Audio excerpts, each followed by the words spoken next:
할렐루야. 오늘도 각 가정에서 그리고 예비하는 혹 다른 처소에서도 모두 아버지 하나님의 영이 임하셔서 우리 주 예수 그리스도 안에서 신령과 진정으로 예비하고 하나님께 영광 돌리며 큰 은혜 받는 복된 시간 되시기를. 주간에도 이렇게 코로나 때문에 대면 예배가 금지되고, 또 오늘도 지금 태풍 하이선이라고 하는 태풍이, 아주 무서운 태풍이 올라온다고 합니다. 이 태풍이 이름은, 어감은 하이선이니까 아주 선한 것 같은데 그 위력은 아주 맹렬해서 어떤 태풍보다 강하다 해서 아마 성도 여러분들 모두 기도하셨을 줄 압니다. 이 태풍이 우리나라에 오지 않게 해주셔서 기도했을 것 같습니다. 그래서 우리 기도 응답인지 하여튼 태풍이 약간 동쪽으로 비껴나서 동해 바다를 이렇게 스치고 지나간다 그럽니다. 혹시 여러분 중에서 이 태풍이 일본으로 갔으면 좋겠다 그런 생각을 가졌으면 모두 회개하시기 바랍니다. 왜냐하면 하나님께서 기뻐하시지 않기 때문입니다. 하나님이 왜 기뻐하시지 않는지 알려면 아모스서를 한번 읽어보시기 바랍니다. 요나서도 한번 읽어보시기 바랍니다. 만약 우리가 일본에 이 태풍이 가서 일본을 모두 그냥 파괴시키면 좋겠다 그런 마음 가지고 있다면, 소위 그 글롯 오버라는 게 있어요. 남 잘못된 거 보고 좋다 그러면 그 재앙이 우리에게 오는 거예요. 이 원리를 깨닫고 우리 절대로 그런 일이 없기를 바랍니다. 하나님은 사람들이 품어야 할 소원이 아닙니다. 어쨌든 태풍이 동해 바다를 확 뒤집어서 바다를 좀 청결하게 해주시고 바다를 살려주시고, 그래서 환경도 전체적으로 좀 변화되는 역사가 있으면 좋겠다 그런 선한 마음을 늘 품으시길 바랍니다.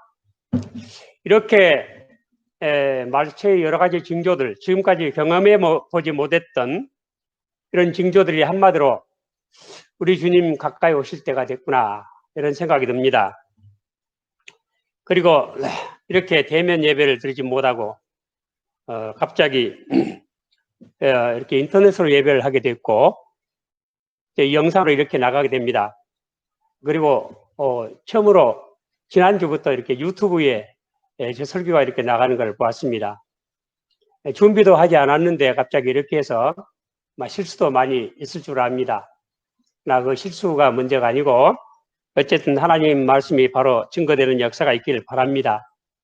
그런데 오늘 우리는 창세기에 있는 최초의 복음, 첫 은혜 언약에 대한 말씀을 이렇게 봉독을 했습니다. 이 말씀을 가지고 몇 주간 상고를 하고 있는데 제가 말세인 줄 알면서도 왜 이렇게 창세기 쪽의 말씀을 계속 상고하고 있느냐 하면은 이 창세기의 말씀이 정확하게 오늘 우리 시대를 잘 보여주고 있다 하고 확신이 들기 때문입니다. 하나님의 말씀은 옛날 옛적에 하신 말씀이라고 해서 변화되는 말씀이 아니고 세세토록 있을 진리의 말씀이기 때문에 그때 그 말씀이 지금도 이 세상에 뚜렷이 나타나고 있는 것입니다. 그래서 오늘 이 말씀을 이렇게 증거하기 전에 이렇게 인터넷으로 보시는 분들을 위해서 아마 이 마지막 때는 복음이 세계 끝까지, 땅 끝까지 전파될 것이다. 그 이후에 주님 오신다고 말씀하셨어요. 복음이 땅 끝까지 전파되기 위해서는 어쩌면 말입니다, 하나님께서 이런 방법으로 복음이 땅 끝까지 전파되게 하실지도 몰라요. 그런 생각이 들어요.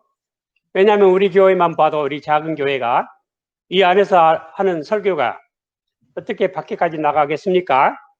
그런데 이렇게 대면 예배가 금지됨으로 말미암아 메커니즘을 이용을 해서 유튜브로 나가게 되고, 그러면 땅 끝에까지 복음이 전파될 수 있지 않겠습니까? 하나님의 섭리는 참 묘하다. 우리 하나님의 섭리를 시인하면서 언제나 복종하는 자세를 가져야 할 것입니다. 그래서 이렇게 창세기 있는 말씀을 증거하면서 오늘 이 말씀을 우리가 또 계속 이어서 하기 전에 지난주부터 이렇게 인터넷 방송이 시작됐으니까 지금까지 우리가 듣지 못했던 내용들을 오늘 잠깐 요약을 해보고 하는 것으로서 오늘을 예배를 마칠까 합니다. 여러분, 우리가 창세기 1장 보면 세상을 하나님이 창조하셨다 하는 말씀으로 시작하지요. 창세기 1장의 주제는 인간 창조예요. 인간 창조가 하나님의 멸류관입니다. 그리고 인간 창조에 대해서는 특별히 성경에서 8가지로 특별하게 취급을 하고 있습니다. 8가지가 뭐냐면, 첫째는 이중으로 보도를 하고 있어요. 다른 창조에 대해서는 그렇게 하지 않는데 사람에 대해서는 이중으로 기록을 하고 있습니다. 1장에도 나오고 2장에도 또다시 나오죠. 그리고 두 번째는 하나님께서 미리 사전에 도모를 하시죠. 우리가 이렇게 하자. 다음 참 신기한 말씀입니다. 우리가, 하나님께서 복수로 말씀하세요. 두 번째는 하나님의 도모가 있었다 하는 사실이고, 세 번째는 하나님의 특별 동작이 있으셨다 하는 것입니다. 다른 창조는 그렇게 하지 않으셨지만은 하나님께서 특별히 흙으로 사람의 모양을 만드시고 코에 그 생기를 불어넣으셨죠. 네 번째는 하나님의 모양대로, 하나님의 형상대로 그 모양대로, 즉 하나님의 전형을 따른 그런 창조였다. 그리고 다섯 번째는 두 요소의 합성이다. 즉 말하면 사람은 몸은 흙으로 빚졌고 코에는 하나님의 생기를 부으셔서 우리 사람이 비록 이렇게 땅에 살지만은 영원한 나라를 바라보면서 살도록 그렇게 만드신 것입니다. 그리고 여섯 번째는 특별히 사람을 위해서 낙원을 창조하셨다 하는 점입니다. 낙원을 에덴 동산을 사람을 창조하신 이후에 에덴 동산을 만드셨죠. 그러니까 에덴 동산 밖에서 만드셔서 에덴 동산 안으로 이끌어 들으신 것입니다. 그리고 일곱 번째는 남자와 여자를 만드셨다는 점입니다. 다른 피조물들은 그 구별이 없는데 특별히 사람은 남자와 여자를 이렇게 만드셨습니다. 그리고 남자만 아니라 여자도 똑같이 하나님의 형상으로 만드셨다. 또 우리가 사람을 만들자, 우리 형상을 따라 사람을 만들자 할 때 맨이 아니고 맨카인드예요. 우리 인류를 만들자. 모든 사람이 다 하나님의 형상인 것입니다. 그리고 여덟 번째는 우월한 지위를 주셨다 하는 점입니다. 사람에게 우월한 지위를 주셔서 생육하고 번성하게 땅이 충만하고 땅을 정복하고 바다의 고기와 공중의 새와 땅에 움직이는 모든 것을 다스리라 하는 아주 우월한 지위를 사람에게 주셨습니다. 그래서 우리 창세기 1장의 주제는 우리 창조의 멸류관은 사람이다 하는 것이고, 2장은 이제 역사의 시작을 말씀하고 있습니다. 이제 결혼이 있고 거기에 이제 사람이 사회생활, 공동생활이 시작되죠. 이 역사가 시작되는 것입니다. 그리고 하나님께서 선악과를 먹지 말라. 하나님께서 두 가지 명령을 주셨죠. 하나는 이 땅을 정복하고 다스리는 것이고, 또 모든 과일을 임으로 다 먹지만은 두 번째는 선악과는 절대로 먹지 말아라 하는 것입니다. 이것은 무엇을 의미하느냐 하면, 우리 땅을 지배하고 정복하라, 다스리라 하는 것은 땅과 관계된 명령이고, 선악과를 먹지 말라 하는 것은 하나님과 관계되는 그런 명령인 것입니다. 그래서 사람이 땅을 제대로 지배하려면 먼저 하나님과의 관계가 바로 돼야만 땅도 바로 제대로 지배할 수가 있는 것입니다. 지금 우리 세상이 어지럽고 대재앙이 오고, 지금 저 북극이나 남극에 눈이 다 얼음이 녹아버리고 지금 하는 것도 사람이 하나님과의 관계가 잘못되었기 때문에 일어나는 현상이다, 이렇게 볼 수가 있습니다. 그렇기 때문에 창세기에 나온 이 말씀들이 오늘 우리 이 삶을 우리가 그대로 체험을 하고 있는 것이고, 이 말씀이 오늘 해석을 하고 있습니다. 그래서 우리는 옛날 옛적에 캐캐 먹은 말씀을 상고하는 것이 아니고 바로 내일 아침 신문처럼 잉크 냄새에 물씬 나는 새로운 말씀을 우리가 다루고 있다, 이렇게 생각을 하시길 바랍니다. 그런데 뱀을 이용한 사탄의 유혹에 빠져서 하와가 선악과를 먹고 말지요. 선악과를 먹었다. 과일 하나 먹은 게 뭐 그리 대단한 것입니까? 하나님이 그렇게 마음이 온결하셔서 과일 하나 먹었다고 벌을 내리되 죽음의 벌, 그것도 영원한 죽음의 벌을 내시겠습니까?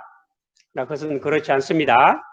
선악과를 먹었다는 이 의미 속에는 하나님의 모든 명령, 모든 법을 다 어기는 것이고, 더 나아가서 사람이 하나님 노릇하겠다 하는 의미가 들어 있습니다. 그래서 우리 예수님이 그 낮아신 신분으로 오셨죠. 그 낮아신 신분이 첫째는 그 성육신이고, 둘째는 율법 아래 복종하심이에요. 율법 아래 복종하심. 그리고 셋째는 그 고난당하심, 넷째는 죽음, 다섯째는 장사되심. 이렇게 다섯 가지를 말하는데, 율법 아래 복종하심, 이 뜻은 우리 예수님은 하나님이시기 때문에 율법을 주신 분이기 때문에 율법 아래 계신 분이 아니에요. 율법의 저촉을 받지를 않아요. 예를 들어서 다윗이 우리아의 아내를 뺏고 우리아를 죽게 했으면서도 내가 하나님께만 죄를 지었다, 주께만 범죄하였다 하고 말하는 것은 나는 면책 특권이 있다, 그런 얘기예요. 왕이니까. 그런데 이렇게 우리 사람이 선악과를 먹음으로 하나님의 자리에 스스로 올라갔다. 선과 악은 내가 결정을 하고, 내가 좋으면 선이고 내가 나쁘면 악이다, 이제 그렇게 하는 거예요. 지금 세상이 꼭 그렇지 않아요? 다 내가 좀 선이고 내 싫은 건 다 악이라고 지금 하고 있잖아요. 그래서 이 세상의 죄악된 이 세상의 모습을 설명하는 것, 가장 확실한 설명은 사람이 선악과를 먹었다는 것이고, 또 더군다나 이 선과 악의 자신을 초월한 존재로 그렇게 만드는 사람이, 그래서 내가 지은 악은 악이 아니다, 이렇게 되는 거예요. 그래서 나온 말이 내로남불이죠. 지금 꼭 그렇게 돼 있어요. 뭐 정치인이 국회의원들 하는 것도 다 보면 그거 다른 거 아니에요. 뭐 여당 야당 서로 집권 세력이 다르지만 자기들이 집권할 때도 또 그렇게 했는데 남이 할 때 보니까 그건 아직도 또 이렇게 반대하고 태클을 걸지요.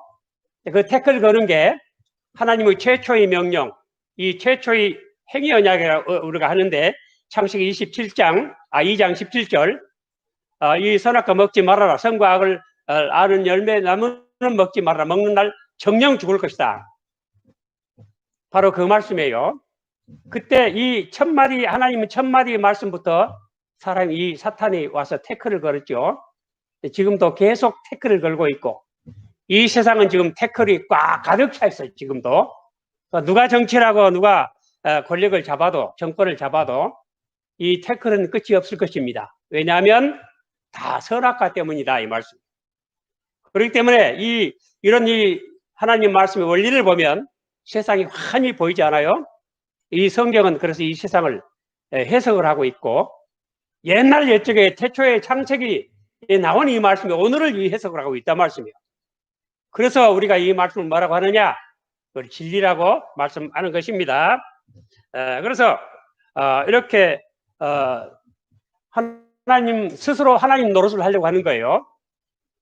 이와 같은 죄를 지은 우리 인생들은 그날 당장 죽으리라 말씀하셨습니다. 그날 죽지 않았죠. 그날 죽지 않았는데도 또 성경적으로 따져서 보자면 그날 죽었다고도 할 수 있어요. 왜냐하면 베드로후서 3장에 보면 주께는 하루가 뭐 같고 1000년 같고 1000년이 하루 같다 그러셨잖아요. 그렇기 때문에 1000년을 산 사람은 없잖아요. 제일 많이 산 사람이 우드셀라 969세까지 살았지요. 1000년은 못 살았으니까 하나님 나라는 그날 죽은 거예요. 그렇죠? 그냥 죽은 게 문제가 아니고 영원한 죽음을 죽게 되는 것이 이게 문제예요. 하나님께서는 이제 이러한 아주 심각한 영원한 멸망에 빠진 우리 인간을 구원하시기 위해서 아담을 찾아오셨죠. 그 3장 말씀을 8절에서 찾아오십니까? 이렇게 아담을 부르시면서 내가 어디 있느냐 하고 찾아오십니다. 근데 그 하나님 이렇게 찾아오실 때 8절에 보면은 날이 서늘할 때, 그들이 날이 서늘할 때 이 말씀이 나왔어요. 날이 서늘할 때 이 말씀이 날이 서늘할 때 하나님이 찾아오셨어요. 아담이 범죄하고 아담과 하와가 범죄를 하고 물론 그때는 하와 이름도 없었어요. 여자고 남자고 여자였죠. 근데 범죄를 하고 이렇게 있을 때 하나님이 찾아오셨는데 날이 서늘했다. 근데 그때 제가 그런 말씀 드렸어요. 제 생각은 그래요. 날이 서늘할 때 히브리어 원어는 레 루아우 하욤, 그날 바람 불 때 그 뜻이에요. 바람이 불었어. 이 바람이란 말씀이 루아우가 성령도 루아우라고 해요. 바람을 루아우라고도 하죠. 입김, 호흡이다 루아우. 바람이고 성령이에요. 그러니까 성령께서 역사를 하셨다. 그러니까 범죄한 사람이 하나님이 오시는데 멀쩡할 리가 없잖아요. 몸이 서늘한 게 아니고 간담이 서늘했을 것이다. 그렇게 느낌이 안 들어요? 당연히 그랬을 거예요. 이제 영원히 죽을 수밖에 없는 죄를 짓고 있는데 심판 주고 오시는 거니. 그러시니까 얼마나 간담이 서늘했겠어요. 그런 느낌을 가지죠. 그러나 그때 그렇게 함으로 사실은 성령이 역사하셔서 아담 속에 변화를 일으키신 것입니다. 그래서 하나님이 소리를 듣고 아담이 내가 두려워서 벗었으므로 두려워하여 숨었나이다 하고 자기 모습을 하나님 앞에 고백을 합니다. 이게 뭐죠? 그러니까 하나님의 소리를 듣고 아담은 내 모습을 깨달아 알았다, 알게 됐다, 이거예요. 우리 하나님의 소리를 들을 때 바로 나를 알게 되는 것입니다. 우리 하나님을 알 때 나를 아는 것입니다. 하나님을 모르면 나를 모릅니다. 여러분, 이사야가 말도 잘하고 언변도 좋은 훌륭한 아름다운 청년인데 그래서 모든 사람들이 이사야를 존경하고 했겠죠. 이사야가 하나님을 딱 뵀을 때 화로다 나의 망하게 되었도다.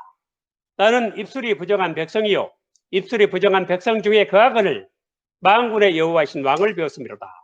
그러니까 이사야가 하나님을 배울 때 내 본 모습을 딱 보게 되는 거예요. 그러니까 하나님을 아는 사람, 하나님을 알았다고 하는 것은 무엇을 의미하느냐? 곧 나를 알게 됐다 하는 거예요. 우리가 하나님을 알았다 하면서 나를 모르는 사람은 하나님을 모르는 사람이에요. 그 때문에 정말로 하나님을 아는 사람은 겸손할 수밖에 없고 내가 죽을 수밖에 없는 죄인이다 하는 것을 당장 느낄 수밖에 없습니다. 그러니까 아담이 그것을 느꼈다고 볼 수가 있어요. 그래서 아담이 자기 모습을 있는 그대로 고백을 합니다. 내가 이렇게 벗었으므로 두려워하여 숨었나이다. 하나님의 소리를 들을 때 그렇습니다.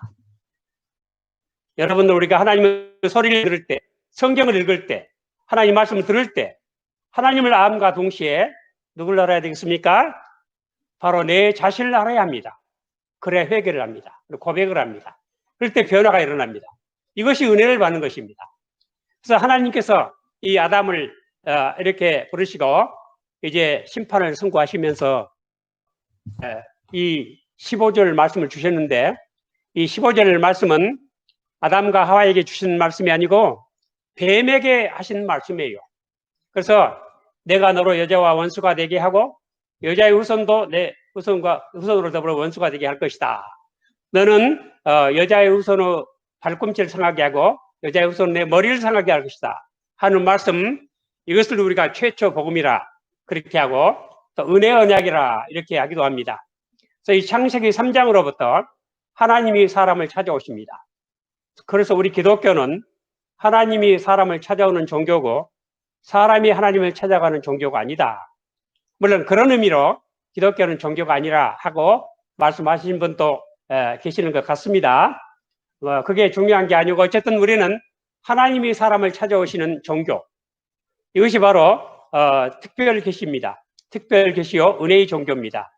특별 계시는 세 가지 특징이 있다고 했죠. 특별 계시는 세 가지 특징이 그 기원이 하나님이에요. 특별 계시는 기원이 하나님만이 계시를 하시고 그 내용도 하나님이에요. 그리고 그 목적도 하나님 자신의 영광을 위해서 있는 거예요.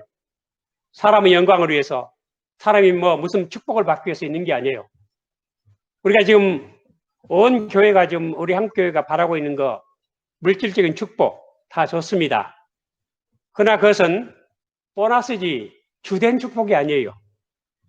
왜 그러냐면 우리 마태복음 6장에서 우리 주님께서 가르치신 것처럼 너희는 먼저 뭘 구하라? 그의 나라와 그의 의를 구하라. 그리하면 이 모든 것을 더하시리라. 이건 보너스고 부수적인 축복인데 이것을 우리가 주 축복으로 바라고 있다. 그래, 하나님 나라는 관계없고 먹고 마시는 것으로 세상 물질 가지고 세상의 영광을 누리면 그것이 천국인 줄로 착각을 하고 있어요. 전말이 뒤집어진 것입니다. 그래서 우리가 이렇게 지금 잘못된 생각을 하고 있습니다. 그래서 우리는 이 특별 계시는 기원도 하나님이요, 내용도 하나님이요, 그리고 목적도 하나님께 있다. 우리 신앙도 그렇게 해야 됩니다.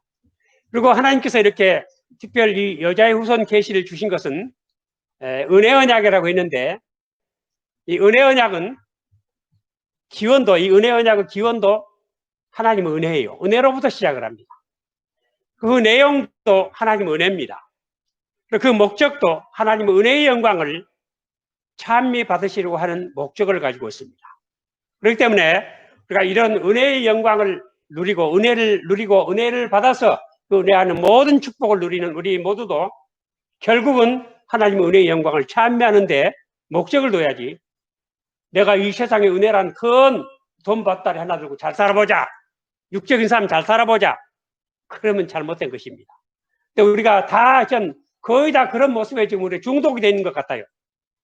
그렇기 때문에 예수님께서 복음이 땅끝까지 증거될 것이다. 전파될 것이다. 그러시면서도 인자가 올 때 세상에서 믿음을 보겠느냐. 많은 사람이 잘못 믿고 있을 것이다. 많은 배도자가 생겨날 것이다. 믿음의 목적이 잘못되어 있을 것이다. 그건 믿음 아니다. 그런 의미 아니겠습니까? 그렇기 때문에 우리가 은혜를 받는 것도 똑바로 그 기원과 내용과 목적을 알아야 되고 그 목적이 합당한 그런 삶을 사는 그런 믿음을 가져야 될 줄로 믿습니다.